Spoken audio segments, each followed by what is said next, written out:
November ২০২২-এ ChatGPT আসার পর থেকে চারপাশের আলোচনা আর থামছেই না। হ্যাঁ, একদম। শোনা যাচ্ছে সাপ্তাহিক ব্যবহারকারী নাকি ৮০০ মিলিয়ন ছাড়িয়ে গেছে, আর গত বছর জুনে মাসিক ভিজিট ছিল প্রায় ৫ বিলিয়নের কাছাকাছি।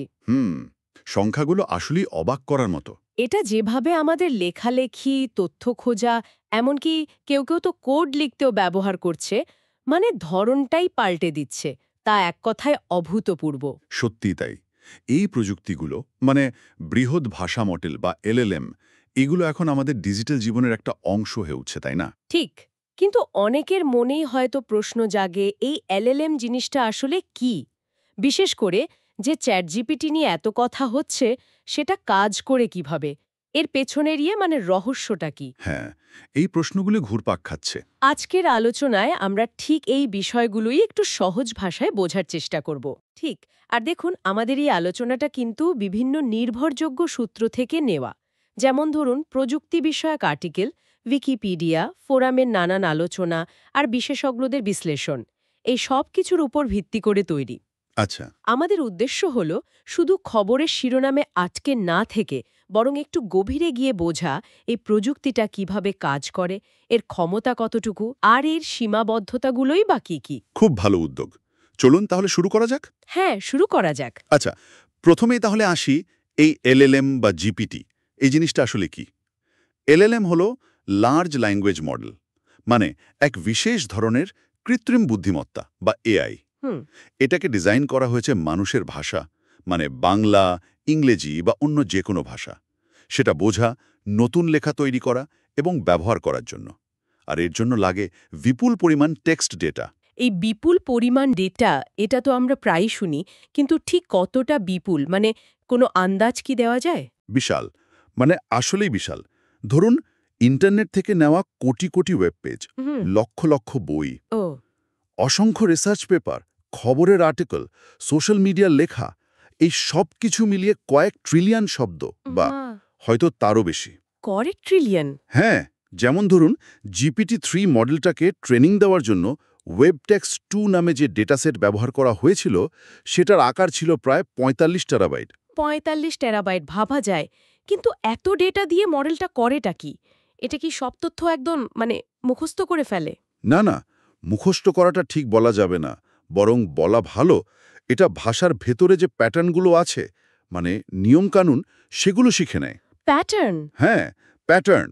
অনেকটা যেমন ধরুন, বিশাল সংখ্যার ভাণ্ডার থেকে গাণিতিক সম্পর্ক খুঁজে বের করার মতো। এই মডেলগুলো চেষ্টা করে অনুমান করার যে একটা শব্দের পর কোন শব্দটা আসা সবচেয়ে স্বাভাবিক বা সম্ভাব্য। যেমন একটা উদাহরণ দিলে ভালো হয়। যেমন ধরুন, আমি বললাম সূর্য ওঠে।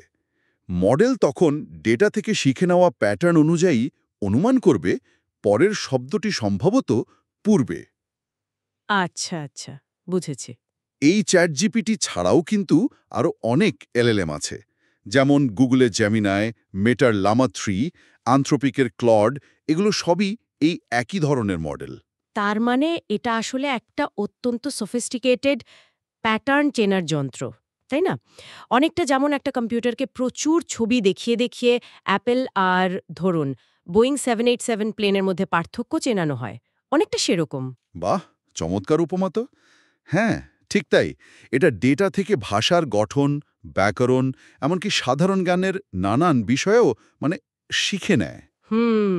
আর এখানেই একটা খুব গুরুত্বপূর্ণ প্রযুক্তির কথা আসে, সেটা হলো ট্রান্সফর্মার আর্কিটেকচার। হ্যাঁ, এই ট্রান্সফর্মার শব্দটা আমি প্রায়ই শুনি। এটা ঠিক কী জিনিস, একটু বুঝিয়ে বলবেন? দেখুন, এই মডেলগুলোর ভিত্তি হলো এই ট্রান্সফর্মার আর্কিটেকচার। এটা গুগল ডেভেলপ করেছিল ২০১৭ সালে। তাদের একটা বিখ্যাত পেপার আছে, attention is all you need. সেখানেই এটা প্রথম আসে। Attention is all you need, interesting নাম। হ্যাঁ, এর সবচেয়ে গুরুত্বপূর্ণ অংশটার নাম হলো self attention mechanism. Self attention, সেটা আবার কি, কিভাবে কাজ করে? ধরুন, আপনি একটা লম্বা বাক্য পড়ছেন। বিড়ালটি ইঁদুরটিকে তাড়া করছিল কারণ সে খুব ক্ষুধার্ত ছিল। এখানে সে বলতে কাকে বোঝাচ্ছে? বিড়ালকে, তাই না? ইঁদুরকে তো নয়। হ্যাঁ, ঠিক। আমাদের মস্তিষ্ক কিন্তু এটা সহজেই ধরে ফেলে। সেলফ অ্যাটেনশন অনেকটা এরকমই কাজ করে। এটা মডেলকে সাহায্য করে পুরো বাক্য বা টেক্সটের বিভিন্ন শব্দের মধ্যেকার সম্পর্কটা বুঝতে। কোন শব্দগুলো একে অপরের জন্য বেশি গুরুত্বপূর্ণ, এমনকি তারা যদি বাক্যে দূরেও বসে থাকে? ও, তার মানে কনটেক্সট বা প্রসঙ্গ বুঝতে এরা সাহায্য করে। একদম ঠিক। এটাই মডেলকে কনটেক্সট বা প্রসঙ্গটা ভালোভাবে বুঝতে সাহায্য করে। দারুণ ইন্টারেস্টিং তো ব্যাপারটা। তাহলে জিপিটির যে পুরো নামটা, জেনারেটিভ প্রি ট্রেন্ড ট্রান্সফর্মার, সেটাও নিশ্চয়ই এর সাথে সম্পর্কিত। অবশ্যই। দেখুন, জিপিটি মানে হলো generative pre trend transformer. Generative কারণ এটা নতুন টেক্সট তৈরি করতে পারে, মানে জেনারেট করতে পারে। আচ্ছা। প্রি ট্রেন্ড কারণ একে আগেই, মানে মডেলটা ব্যবহারের আগে থেকেই বিশাল ডেটা সেটে প্রশিক্ষণ দেওয়া হয়েছে। হুম। আর ট্রান্সফর্মার কারণ এটা ওই ট্রান্সফর্মার আর্কিটেকচারটাই ব্যবহার করে, যার কথা আমরা এইমাত্র আলোচনা করছিলাম। বেশ পরিষ্কার হলো ব্যাপারটা। তাহলে বোঝা গেল এলএলএম কি, আর এর মূলে আছে ট্রান্সফর্মার আর্কিটেকচার। আচ্ছা, এবারে ট্রেনিং বা প্রশিক্ষণ প্রক্রিয়াটা নিয়ে একটু কথা বলা যাক। আমি শুনেছিলাম দুটো প্রধান ধাপ আছে, প্রি ট্রেনিং আর ফাইন টিউনিং। প্রি ট্রেনিং দিয়ে শুরু করি। হ্যাঁ, ঠিক। প্রি ট্রেনিং হলো প্রথম এবং বলতে গেলে সবচেয়ে বড় ধাপ। এখানেই মডেল তার ভাষার মূল ভিত্তিটা গড়ে তোলে। ওই যে বলছিলাম, ট্রিলিয়ন কানাকানা শব্দ বা টেক্সট ডেটা, সেগুলো মূলত এই ধাপে ব্যবহার করা হয়। কিন্তু মডেল শেখেটা কিভাবে? আগেকার দিনের এআই মডেলে তো শুনেছি প্রত্যেকটা ইনপুটের জন্য সঠিক উত্তর বা লেবেল বলে দিতে হতো। সেটা তো সাংঘাতিক কঠিন আর সময়সাপেক্ষ কাজ হওয়ার কথা। আপনি ঠিকই শুনেছেন, ওটাকে বলে সুপারভাইজ লার্নিং। কিন্তু এখনকার যে আধুনিক এলএলএমগুলো, সেগুলো মূলত আনসুপারভাইজড লার্নিং ব্যবহার করে প্রি ট্রেন্ড হয়। আনসুপারভাইজড মানে কোনো লেবেল ছাড়া? হ্যাঁ, এর মানে হলো মডেলকে কোনো রেডিমেড উত্তর বা লেবেল দেওয়া হয় না। মডেল নিজে নিজে ওই বিশাল ডেটার ভেতর থেকে প্যাটার্ন খুঁজে বের করে। নিজে নিজে? এটা কিভাবে সম্ভব? ধরুন, মডেলকে একটা বাক্য দেওয়া হলো, কিন্তু শেষের শব্দটা মুছে দেওয়া হলো। যেমন, বৃষ্টি এলে মাটি ভিজে। মডেলের কাজ হলো অনুমান করা এর পরের শব্দটি কি হতে পারে। আচ্ছা, এই ক্ষেত্রে সম্ভবত যায়। ঠিক, বা অন্য কোনো প্রাসঙ্গিক শব্দ। এভাবে কোটি কোটি, মানে বিলিয়ন বিলিয়ন বাক্য নিয়ে যখন মডেল এই কাজটা করতে থাকে, তখন সে ধীরে ধীরে ভাষার ব্যাকরণ, শব্দের মধ্যেকার সম্পর্ক, এমনকি পৃথিবী সম্পর্কে সাধারণ জ্ঞান, এগুলো অর্জন করে ফেলে। তার মানে কোনো নির্দিষ্ট নিয়ম না শিখিয়ে শুধু প্রচুর উদাহরণ দেখে আর অনুমান করে ভাষা শেখার মতো। একদম, অনেকটা সেভাবেই। এটাই কিন্তু চ্যাট জিপিটি বা অন্যান্য এলএলএমগুলোর জ্ঞানের যে বিশাল ভাণ্ডার, তার মূল কারণ। তার মানে প্রি ট্রেনিং ধাপটা শেষ হওয়ার পর আমরা একটা মডেল পাই যার ভাষার গঠন আর সাধারণ জ্ঞান সম্পর্কে বেশ ভালো একটা ধারণা তৈরি হয়ে গেছে। কিন্তু হয়তো সেটা সবসময় আমাদের নির্দেশ মতো কাজ করার জন্য পুরোপুরি তৈরি নয়। একদম ঠিক পয়েন্ট ধরেছেন। প্রি ট্রেন্ড মডেল অনেকটা একজন খুব জ্ঞানী মানুষের মতো হতে পারে, যে অনেক কিছু জানে, কিন্তু ধরুন কিভাবে নির্দিষ্ট একটা প্রশ্নের সবচেয়ে ভালো উত্তর দিতে হয় বা কিভাবে মানুষের সাথে স্বাভাবিকভাবে কথা বলতে হয়, সেটা হয়তো তখনও পুরোপুরি রপ্ত করতে পারেনি। ও আচ্ছা। আর ঠিক এখানেই দ্বিতীয় ধাপটার প্রয়োজন হয়। আচ্ছা, তাহলে প্রি ট্রেনিং এর পর আসে ফাইন টিউনিং আর মানে RLHF। এই ধাপগুলোর উদ্দেশ্যটা ঠিক কি? ঠিক ধরেছেন, ফাইন টিউনিং আর আরএলএইচএফ। দেখুন, প্রি ট্রেনিংয়ের পর মডেলের জ্ঞান তো তৈরি হলো, কিন্তু তাকে আরও বেশি ব্যবহার উপযোগী, আরও নির্ভুল, সহায়ক এবং খুব জরুরি যেটা, নিরাপদ করে তোলার জন্য ফাইন টিউনিং করা হয়। বিশেষ করে মানুষের নির্দেশ বা প্রম্পট অনুযায়ী যাতে সে যথাযথ উত্তর দিতে পারে, সেই ক্ষমতাটা বাড়ানো হয়। ফাইন টিউনিং মানে কি তাহলে আরও কিছু নির্দিষ্ট ভালো মানের উদাহরণ দিয়ে মডেলকে আবার শেখানো? হ্যাঁ, কিছুটা সেরকমই। তবে এর সাথে যোগ হয় একটা অত্যন্ত গুরুত্বপূর্ণ কৌশল, যার নাম হল RLHF, মানে reinforcement learning from human feedback. RLHF। বাংলায় বললে মানুষের দেওয়া মতামতের ভিত্তিতে রিইনফোর্সমেন্ট লার্নিং। এই যে চ্যাট জিপিটিকে এত স্বাভাবিক আর ব্যবহারকারী বান্ধব মনে হয়, এর পেছনে কিন্তু এই RLHF এর একটা বিশাল ভূমিকা আছে। RLHF, এই ব্যাপারটা একটু একটু জটিল লাগছে শুনতে। এটা আসলে কি করে? আমি সহজ করে বলার চেষ্টা করছি। দেখুন, এটা মূলত মডেলকে শেখায় কোন ধরনের উত্তর মানুষ বেশি পছন্দ করে। এর কয়েকটা ধাপ আছে। আচ্ছা। প্রথমে একটা প্রি ট্রেন্ড মডেল নেওয়া হয়। এরপর কিছু মানুষ, মানে হিউম্যান লেভেলার, তারা একই প্রম্পটের জন্য মডেলের তৈরি করা একাধিক উত্তরের মধ্যে তুলনা করে, র্যাঙ্ক করে, মানে বলে দেয় কোনটা সবচেয়ে ভালো, কোনটা মোটামুটি, কোনটা খারাপ। ও, মানুষ তাহলে ভালো মন্দ বিচার করে, তারপর? হ্যাঁ, এই র্যাঙ্কিং ডেটা ব্যবহার করে একটা আলাদা মডেল তৈরি করা হয়। একে বলে রিওয়ার্ড মডেল। রিওয়ার্ড মডেল এই রিওয়ার্ড মডেলের কাজ হলো যে কোনো উত্তর দেখে অনুমান করা যে মানুষ সেটাকে কতটা পছন্দ করবে, বা ধরুন কত স্কোর দেবে। ইন্টারেস্টিং। রিওয়ার্ড মডেল, তারপর? শেষ ধাপে এই রিওয়ার্ড মডেলটাকে একটা গাইডের মতো ব্যবহার করা হয়। মূল যে ভাষা মডেলটা, তাকে রিইনফোর্সমেন্ট লার্নিংয়ের মাধ্যমে ফাইন টিউন করা হয়। একটা বিশেষ অ্যালগোরিদম আছে, যেমন PPO, proximal policy optimisation. PPO? হ্যাঁ, এটা ব্যবহার করে মডেলকে এমনভাবে অপটিমাইজ করা হয় যাতে সে এমন উত্তর তৈরি করতে শেখে যা ওই রিওয়ার্ড মডেলের কাছ থেকে সবচেয়ে বেশি স্কোর পাবে। মানে সোজা কথায় যদি বলি, মডেল শেখে মানুষের পছন্দের সাথে তাল মিলিয়ে উত্তর দিতে। বাহ! এই ইনস্ট্রাক্ট জিপিটি এবং চ্যাট জিপিটির মতো মডেলগুলো কিন্তু এভাবেই তৈরি হয়েছে। তার মানে এটা অনেকটা একটা ফিডব্যাক লুপের মতো কাজ করে। মডেল কিছু একটা তৈরি করছে, মানুষ সেটার উপর ফিডব্যাক দিচ্ছে, আর সেই ফিডব্যাক ব্যবহার করে মডেল নিজেকে আরও উন্নত করে তুলছে। ঠিক বললাম? চমৎকার বলেছেন, একদম তাই। তবে এখানে একটা সূক্ষ্ম ব্যাপারও আছে কিন্তু। কি রকম? ফাইন টিউনিং বা আরএলএচএফ করতে গিয়ে মডেল যাতে তার প্রি ট্রেনিং থেকে পাওয়া যে মূল জ্ঞান বা ভাষার স্বাভাবিকতা, সেটা আবার হারিয়ে না ফেলে, সেটাও নিশ্চিত করতে হয়। মানে? ধরুন, মডেলকে শুধু ভালো ভালো পোলাইট উত্তর দিতে শেখাতে গিয়ে সে হয়তো বাস্তব পৃথিবীর কোনো কঠিন সত্য বা অপ্রিয় প্রসঙ্গ এড়িয়ে যেতে শিখল, সেটা তো ঠিক হলো না। হ্যাঁ, এটা তো একটা সমস্যা। এর সমাধান কি তাহলে? এর জন্য কিছু কৌশল ব্যবহার করা হয়, যেমন ধরুন কেল ডাইভারজেন্স পেনাল্টি। এর কাজ হলো ফাইন টিউনিংয়ের সময় মডেলকে তার মূল প্রি ট্রেইনড অবস্থা থেকে খুব বেশি দূরে সরে যেতে বাধা দেওয়া। আচ্ছা, একটা নিয়ন্ত্রণের মতো। হ্যাঁ, ঠিক তাই।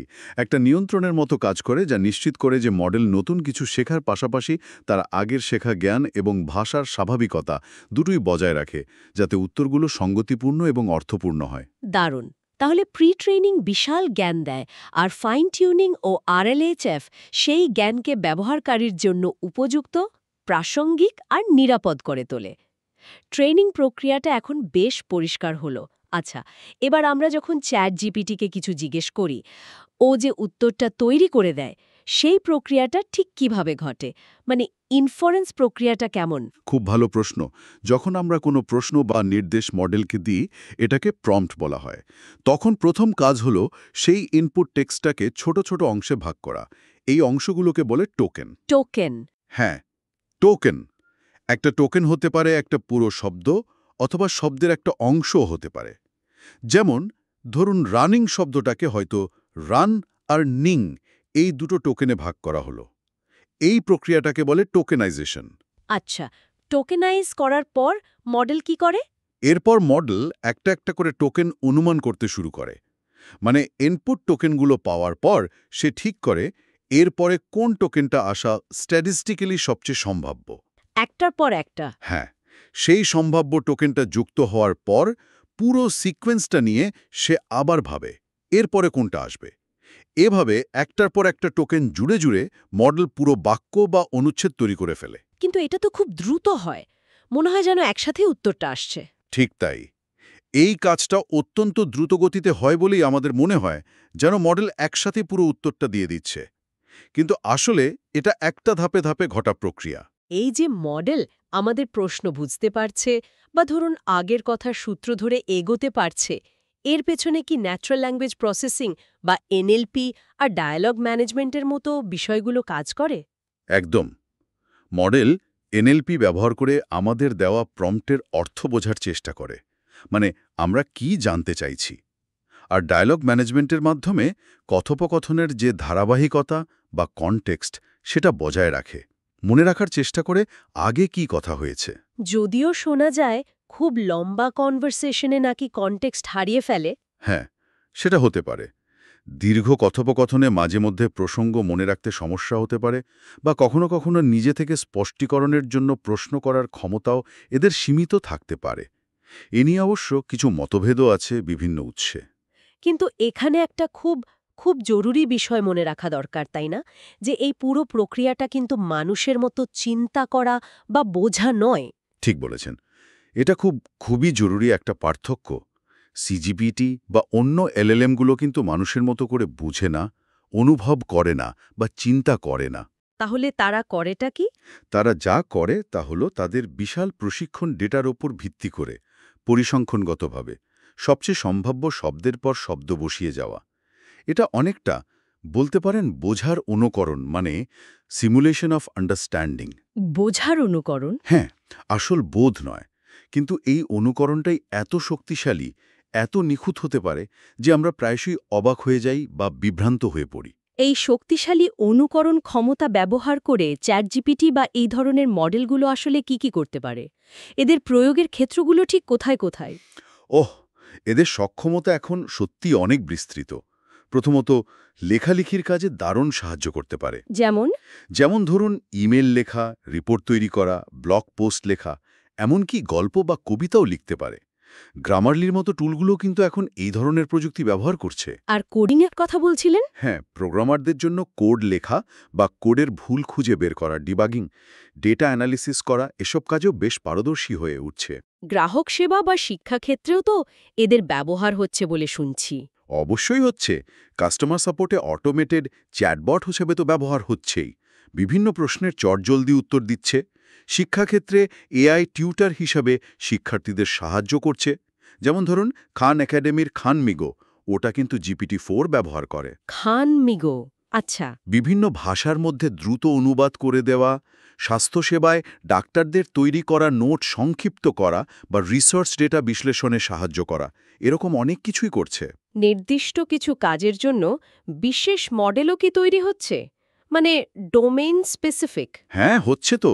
কিছু মডেল তৈরি করা হয়েছে একদম নির্দিষ্ট ডোমেইনের জন্য। যেমন ব্লুমবার্গ জিপিটি তৈরি হয়েছে ফিনান্সিয়াল ডেটা বিশ্লেষণের জন্য। বায়োজিপিটি আছে, যেটা বায়োমেডিক্যাল লিটারেচার নিয়ে কাজ করার জন্য তৈরি। তার মানে বিভিন্ন ইন্ডাস্ট্রির প্রয়োজন অনুযায়ী কাস্টমাইজড মডেল আসছে? ঠিক তাই। আর এখন তো মাল্টিমডেল মডেলও এসে গেছে, যেমন GPT-4o। এটা শুধু টেক্সট নয়, ছবি বা অডিও ইনপুট নিতে পারে এবং আউটপুটও দিতে পারে বিভিন্ন ফরম্যাটে। এটা কিন্তু একটা বিশাল অগ্রগতি। সত্যিই তাই। এত সব দারুণ ক্ষমতার কথা তো শুনলাম, কিন্তু নিশ্চয়ই এদের কিছু দুর্বলতা বা সীমাবদ্ধতাও আছে। সেগুলো জানাটাও তো খুব জরুরি, তাই না? অবশ্যই জরুরি।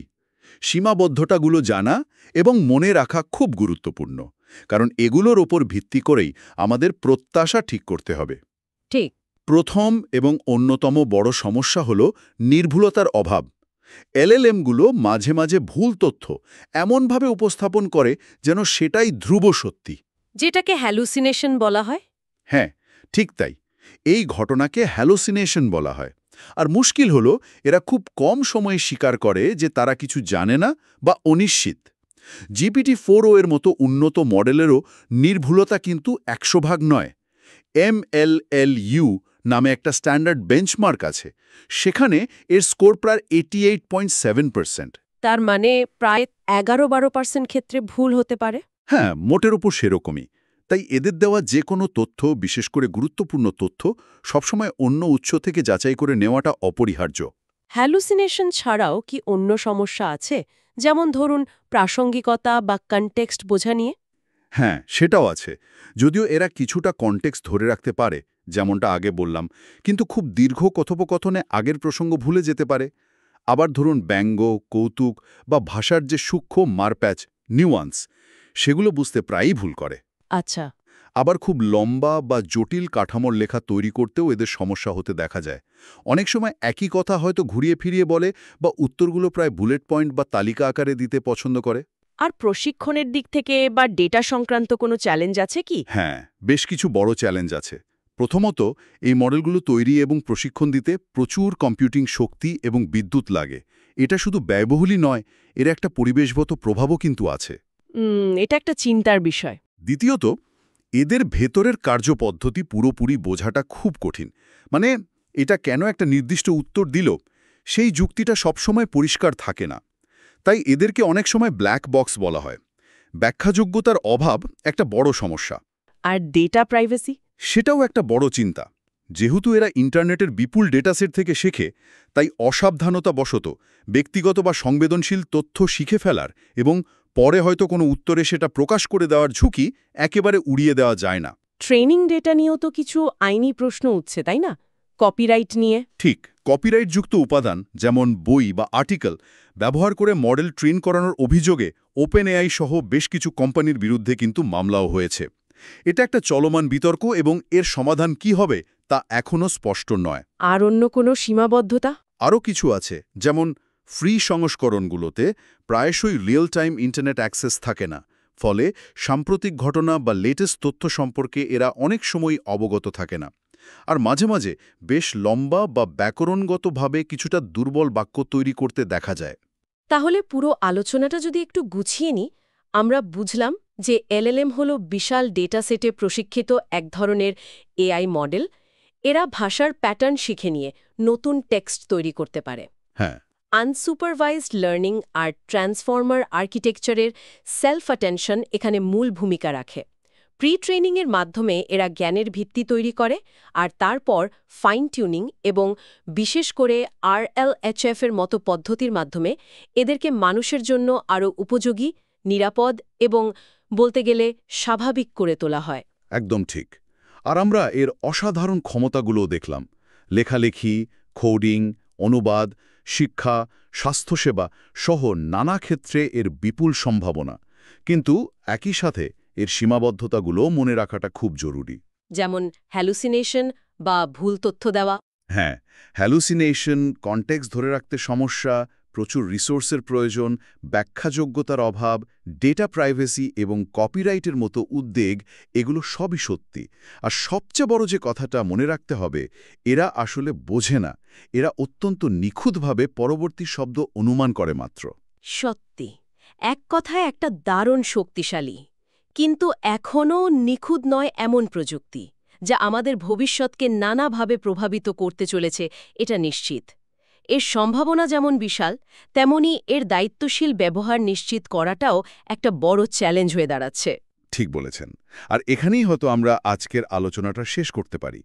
তবে যাওয়ার আগে শ্রোতাদের জন্য একটা প্রশ্ন রেখে যেতে চাই, যদি অনুমতি দেন। হ্যাঁ হ্যাঁ, অবশ্যই বলুন।